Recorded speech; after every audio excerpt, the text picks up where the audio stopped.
बिहार इतना पिछड़ा क्यों? अगर बिहार की बात करें तो बिहार में 5 हर 3 में से 1 व्यक्ति गरीब है।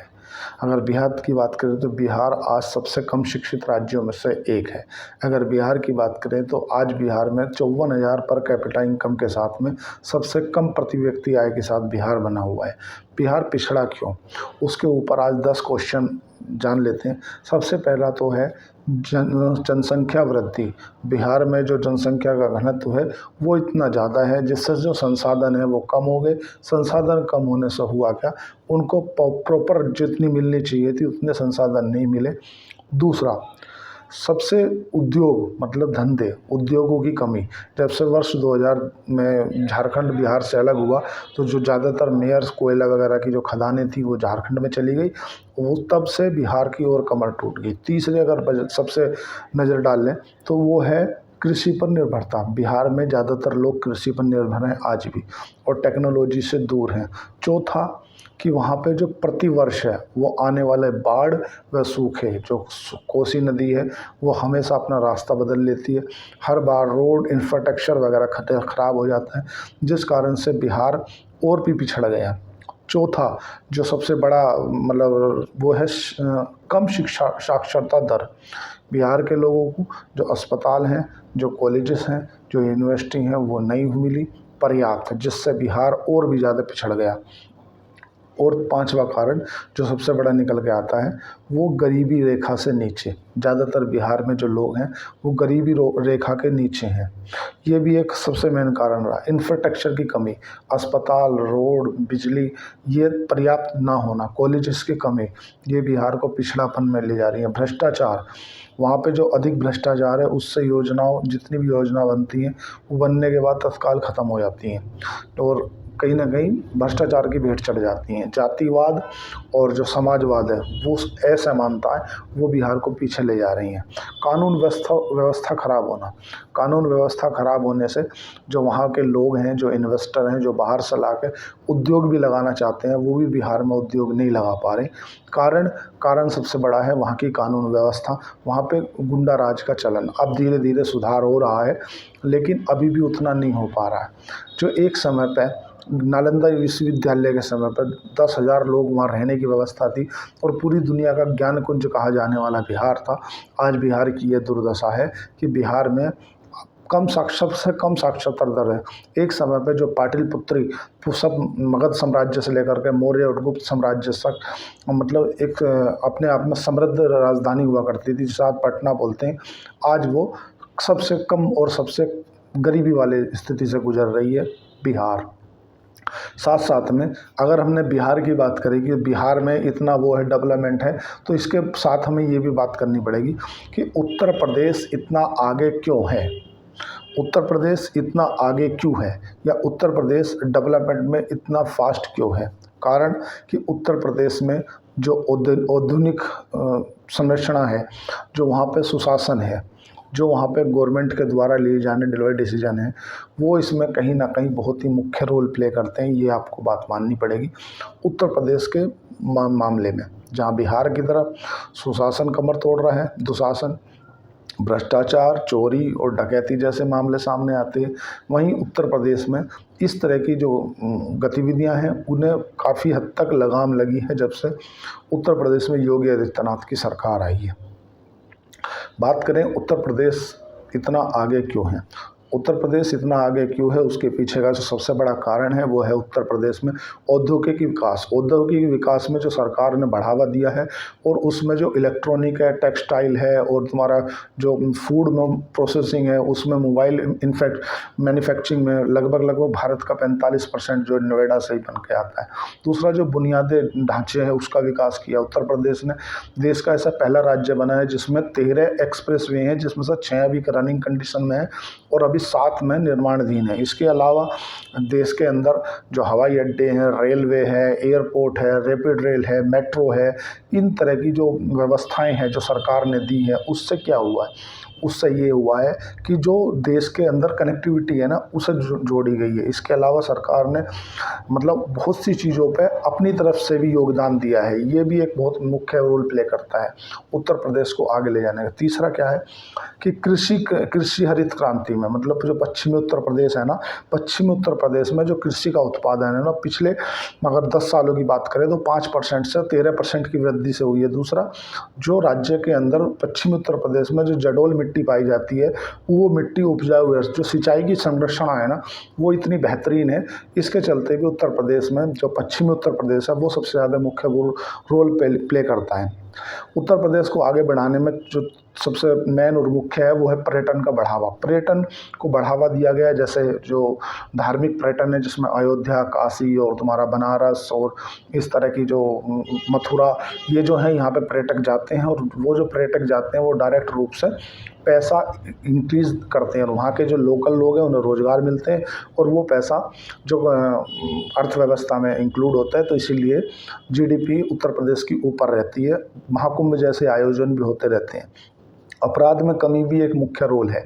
उत्तर प्रदेश में जो अपराध में कमी है, एनसीआरबी नेशनल क्राइम डाटा जो बोलता है वो ये बोलता है कि हत्या में 29% और जो बलात्कार है उनमें 52% की कमी देखने के लिए मिली है। उससे क्या है कि सुरक्षित माहौल बना है और जो निवेशक हैं और जो वहाँ रहने वाले नागरिक हैं उनके लिए एक सही और अच्छा मतलब वातावरण अनुकूल हुआ है, जिससे उत्तर प्रदेश के अंदर बाहर से जो लोग हैं वो निवेश आया है, मैन्युफैक्चरिंग यूनिट डल रही हैं, अपना स्टार्टअप चालू हो रहा है, जो नोएडा है वहाँ पे आ रहे हैं और डिफरेंट जो बाहर के लोग हैं करोड़ों करोड़ों की तादाद में यूपी के अंदर निवेश आ रहा है। कारण कि भारत में उत्तर प्रदेश राज्य का इतना बड़ा मतलब आज के दौर में 24 करोड़ की पॉपुलेशन लेकर बैठा उत्तर प्रदेश।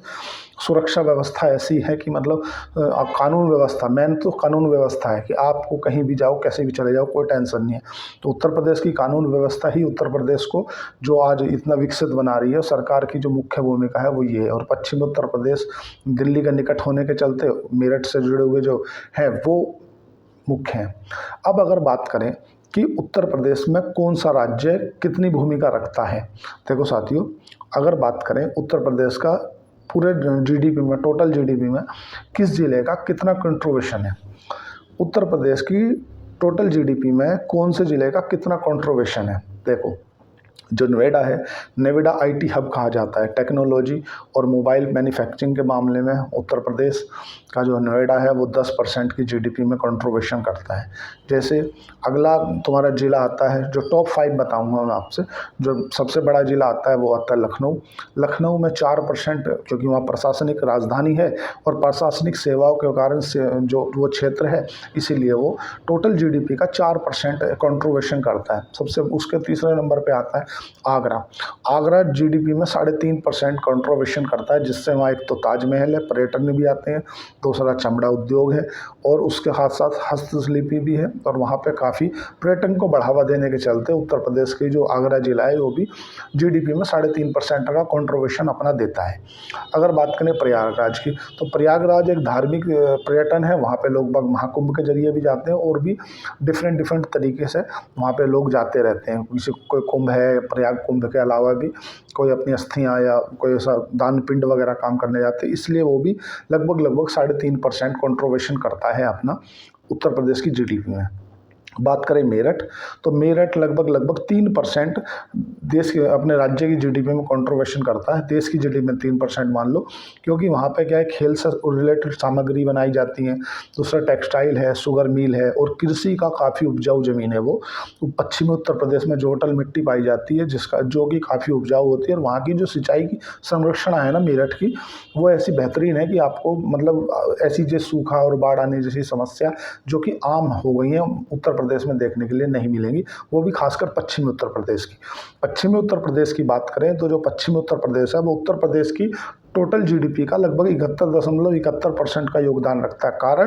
कारण है कि वो दिल्ली से सटा हुआ है और दिल्ली से सटा होने के चलते जो ज़्यादातर लोग व्यापार करते हैं या कुछ भी करते हैं, दिल्ली आते हैं जाते हैं, तो वो कंट्रीब्यूशन सबसे ज़्यादा देता है पश्चिमी उत्तर प्रदेश। बिहार क्यों पिछड़ गया, क्योंकि बिहार में ऐसा कोई, पटना को छोड़ दें तो पटना के अलावा ऐसा कोई ज़िला नहीं है जो बिहार में कंट्रीब्यूशन करता हो।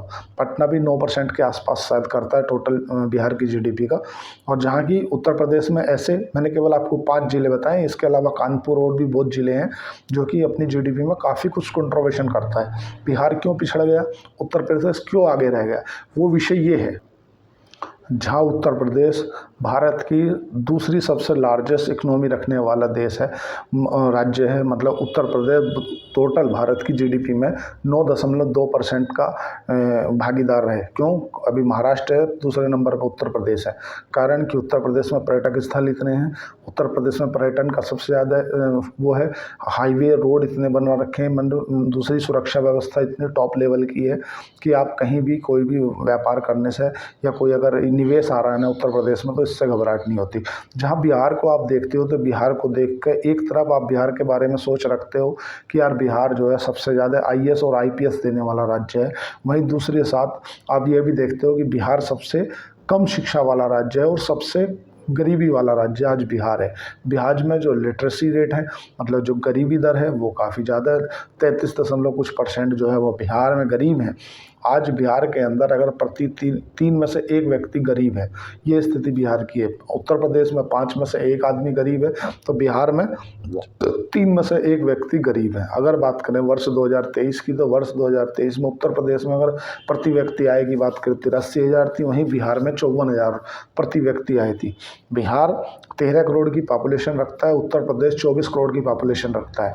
अगर टोटल इनको इंक्लूड कर दिया जाए तो बिहार और उत्तर प्रदेश की 37 करोड़ की पॉपुलेशन हो जाती है, मतलब 1/4। अगर इन 2 राज्यों को आप समझ लो, बिहार और उत्तर प्रदेश को, तो समझ लो आपको देश की एक छोटी मोटी गणना निकल के आ जाएगी। 24 करोड़ उत्तर प्रदेश की जनसंख्या, 13 करोड़ बिहार की है। लेकिन जो आज बिहार और उत्तर प्रदेश में मेजर डिफरेंस है, एक तरफ जहां उत्तर प्रदेश में जो औद्योगिक विकास हो रहा है वो एक नेक्स्ट लेवल हो रहा है, सुरक्षा व्यवस्था है वो नेक्स्ट लेवल है, वहीं बिहार में जो भ्रष्टाचार कानून व्यवस्था है वो बेहद खराब है। अभी पिछले कुछ दिनों से सुधरी है, बाकी जो भ्रष्टाचार है, जो वहाँ पे समाजवाद में असमानताएँ हैं, जो शिक्षा के अंदर असमानताएँ हैं, कृषि पर अत्यधिक निर्भर होना है, जो जनसंख्या का घनत्व है वो काफ़ी ज़्यादा रोल प्ले करता है बिहार और उत्तर प्रदेश को डिफरेंट बनाने में। अगर बात करें बिहार के इतिहास की, तो बिहार इतना कमज़ोर नहीं है। बिहार का अगर इतिहास है, मगध साम्राज्य के समय से है। मगध साम्राज्य में महाजनपद के काल में भी लगभग 7वीं शताब्दी से लेकर के और यानी लगभग 12 वर्षों तक, 7वीं शताब्दी से 12 वर्षों तक बिहार महाद्वीप का, मतलब भारतीय महाद्वीप का सबसे मुख्य अंग रहा है, मतलब सबसे शक्तिशाली साम्राज्य रहा है बिहार।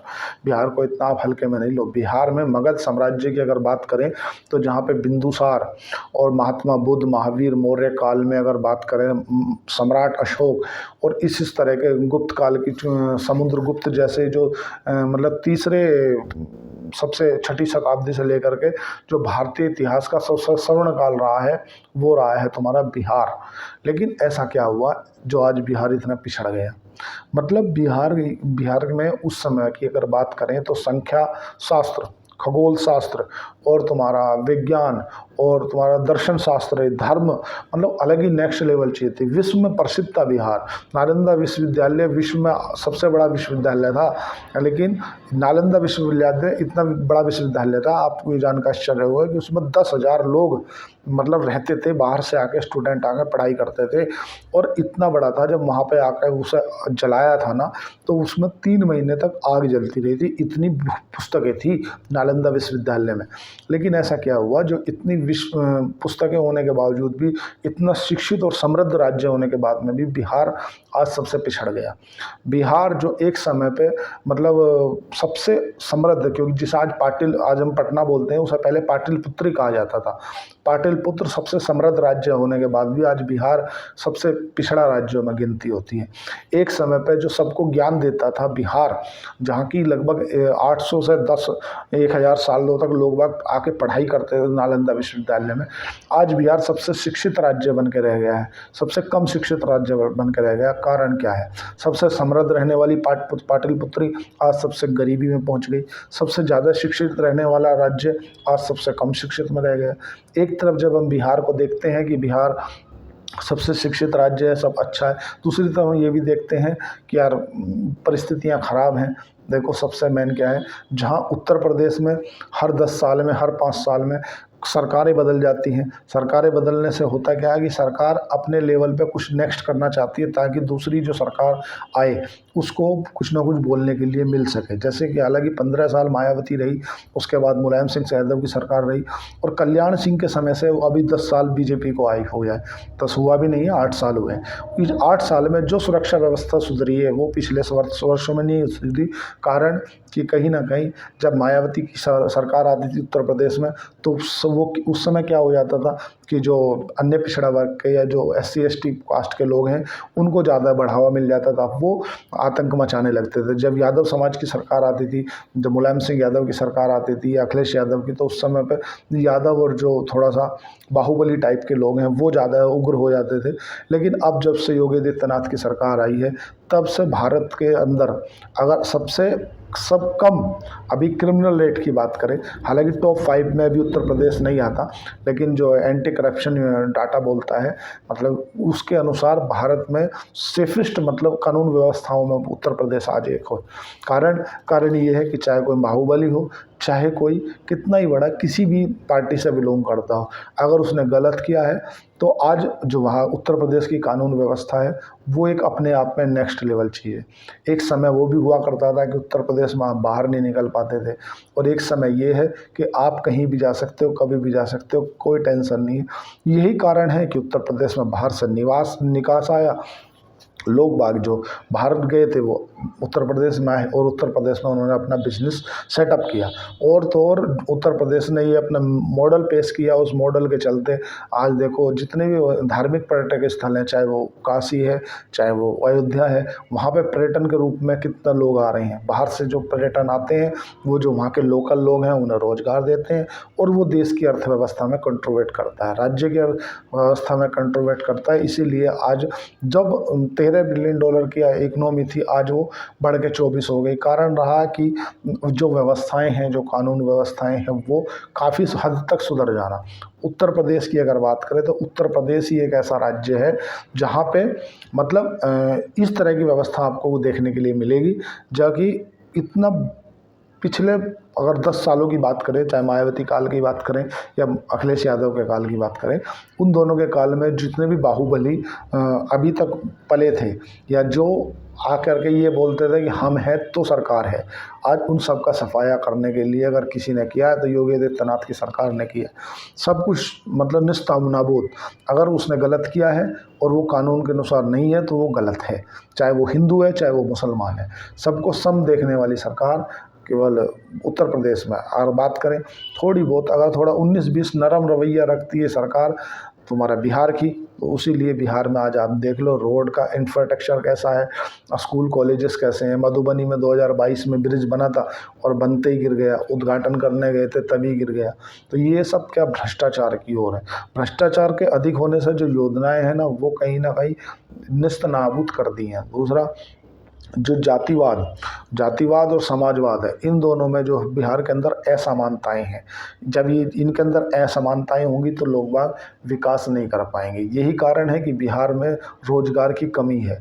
बिहार में कोई भी अगर फैक्ट्री अपने डेवलप करना चाहता है, कोई बड़ा जो निवेशक है वो जाकर 1000 करोड़ रुपए लेके जाता है कि मैं अपने इसमें निवेश करना चाहता हूँ बिहार में, साथ ही वहाँ पे जो लोकल यूनिटी है वे आ जाती हैं, वे अपनी मांगे रख देती हैं। तो इस तरह से कि कोई वहाँ निवेश ही नहीं करना चाहता। आज अगर पश्चिम बंगाल पिछड़ा है तो क्यों है?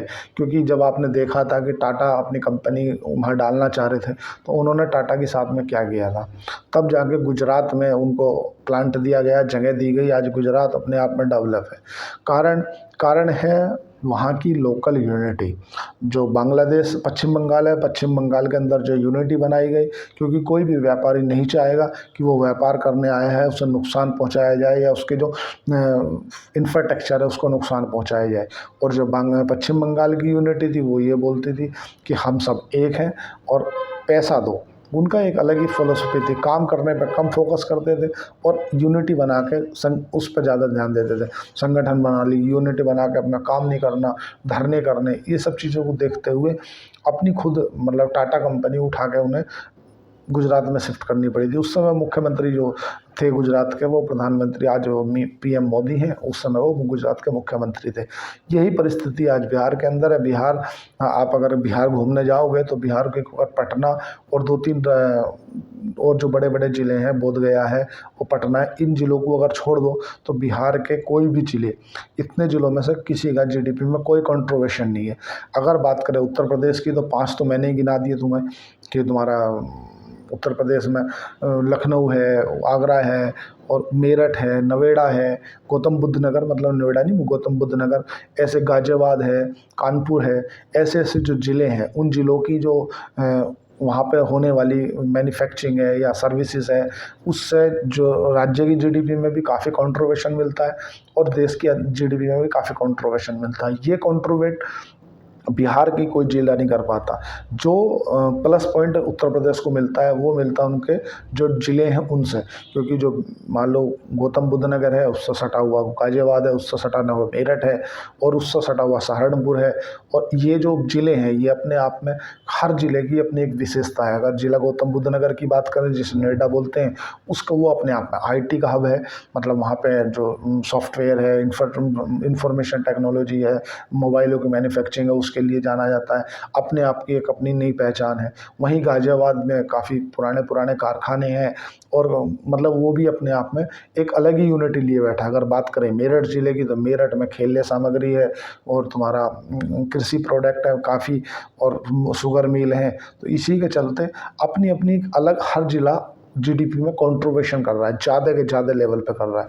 कुछ वहाँ का, हमारे यहाँ की जो ज़मीन है, मेरठ से रिलेटेड जो ज़मीन है, जोडल मिट्टी है, वो वहाँ पे हर चीज़ उपज जाती है।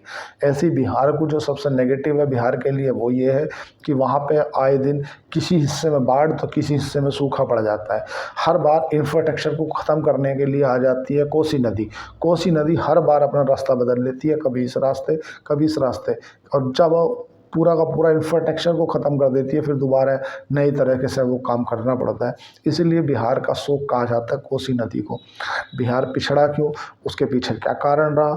बिहार के पीछे 4 सबसे बड़ा कारण है। जनसंख्या की आबादी, अगर उत्तर प्रदेश, जहाँ की आज बिहार लगभग दोनों की जोड़ 37% के आसपास पॉपुलेशन बनती है, वहीं उत्तर प्रदेश बिहार से इतना आगे क्यों है? मैंने ये आज बताया कि बिहार आगे पिछड़ा क्यों है और उत्तर प्रदेश आगे क्यों है। सुशासन और दुशासन, इन दोनों में क्या फ़र्क है, या उत्तर प्रदेश की जो कानून व्यवस्था है वो हमें कहाँ ले जाके खड़ा करती है, या जो जहाँ की कानून व्यवस्था उतनी सही नहीं है, वहाँ लोग बाग निवेश करने से क्यों डरते हैं। चक्कर क्या है? चक्कर है पूरा का पूरा कानून व्यवस्था का। जहाँ पे कानून व्यवस्था सही नहीं है, लचर वचर कानून व्यवस्था है, वहाँ पे लोग बाग निवेश करने से बचते हैं, और जो बाहर के लोग हैं वो पहले वहाँ की कानून व्यवस्था देखते हैं। गुजरात में लोग बाग जाते हैं, अब तो उत्तर प्रदेश में आना चालू हो गए, उत्तराखंड में जाते थे, कारण कि आए दिन दंगे होना, आए दिन जो किसी बाहुबली का प्रबल हो जाना कि भाई तुमने कोई फैक्ट्री डाली 1000 करोड़ रुपए की, पता चले 2 बाहुबली आकर खड़े हो गए, बोले हमें 1 करोड़ रुपए महीना दो, नहीं तो हम फैक्ट्री नहीं चलने देंगे। तो इस तरह की सिचुएशन अगर आएंगी किसी भी बिजनेसमैन के सामने, तो वो बिज़नेस वहाँ सेटल ही नहीं करेगा। इसीलिए यही देखने के लिए मिला कि आपको बिहार के अंदर जो उद्योग है वो कम है, उद्योगों की कमी है। ये सबसे बड़ा कारण और मुख्य कारण है जिस कारण से बिहार आज पिछड़ रहा है। और इसके ऊपर सरकार भी काम नहीं करती। सरकार इसलिए काम नहीं करना चाहती कि इसके पीछे जो सबसे मुख्य वजह है वो है वहाँ की जातिवाद और समाजवाद में असमानता है। कहीं भी आप देखो, उत्तर प्रदेश में भी है और राज्यों में भी है, बट उतनी नहीं है जितनी वहाँ पे है। आज भी जो महिलाओं की लिटरेसी दर है वो वहाँ काफ़ी कम है, पुरुषों की ओर कम है। जहाँ बिहार सबसे ज़्यादा ISPCS देता है, तो वहीं बिहार सबसे कम शिक्षित राज्य भी है। इतना गौरवशाली इतिहास रहा है बिहार का, कोई ऐसा नहीं है कि यार अभी ये मगध काल के समय से, ये गुप्त काल में अशोक सम्राट दिए। हालांकि उस समय की बात कर रहा हूँ मैं, जब हमारे जिन्होंने जीरो की खोज की, आर्यभट्ट, वो वहीं से हुए। नागार्जुन, आचार्य नागार्जुन, वो वहीं से हुए। 800 से ज़्यादा तो उसमें शिक्षक पढ़ाते थे, उन्हीं में से एक तो तुम्हारा आर्यभट्ट जिन्होंने जीरो की खोज की, और आचार्य नागार्जुन वो भी वहीं थे। लेकिन हुआ क्या, परिणाम क्या हुआ? सबसे मुख्य जो रोल है वो है सरकारों का। सरकार नहीं करना चाहती, और वहाँ की जो लचर पचर कानून व्यवस्था है वो नहीं करना चाहती। देश के अंदर हर राज्य की अपनी एक गौरवशाली इतिहास है, उसका अपना एक नेगेटिव इतिहास भी है। अगर बात करें उत्तर प्रदेश की, तो उत्तर प्रदेश जहाँ सबसे ज़्यादा पॉपुलेशन रखने वाला राज्य है, वहीं सबसे ज़्यादा हाईवे में आज उत्तर प्रदेश आता है। सबसे ज़्यादा रेलवे नेटवर्क उत्तर प्रदेश में है, सबसे बड़ा रेलवे ब्रिज उत्तर प्रदेश में है। उत्तर प्रदेश में कई ऐसे ज़िले हैं जो कि उनकी जीडीपी में काफ़ी कुछ कंट्रीब्यूट करते हैं, जबकि बिहार में ऐसा कुछ नहीं है। इसलिए बिहार पिछड़ रहा है, और उसके पिछड़ने के पीछे जो कानून व्यवस्था है वो एक मुख्य रोल प्ले करती है। जो वहाँ की सामाजिक असमानताएँ हैं वो मुख्य रोल प्ले करती है। जो उद्योग है, उद्योग काफ़ी कम है, ये भी एक मुख्य रोल प्ले करती है। और जो जनसंख्या है, जनसंख्या घनत्व है काफ़ी ज़्यादा है, और जिससे संसाधन जो है वो काफ़ी कम पड़ जाते हैं। ये भी इसी कारण वहाँ पर्याप्त रोजगार नहीं है, इसीलिए बिहारी लोग बाहर जाकर काम करते हैं। और जो ज़्यादातर लोग हैं वो कृषि के ऊपर निर्भर है। ये बिहार का पूरा पूर्ण इतिहास है। भारत में सभी राज्यों की अपनी अपनी हिस्ट्री है, अपना अपना इतिहास है, लेकिन अगर बिहार और उत्तर प्रदेश को दोनों की जीडीपी को जोड़े और दोनों की पॉपुलेशन को जोड़े तो काफ़ी कुछ निकल के आ जाता है। उम्मीद करता हूँ कि आप समझ पाए होंगे। अगर शेर खान के साथ डीमैट अकाउंट खुलाना है तो आप नीचे के डिस्क्रिप्शन पे जाकर खुला सकते हो। आज के लिए इतना ही। चैनल को लाइक करें, सब्सक्राइब करें, कमेंट करें। धन्यवाद, थैंक यू।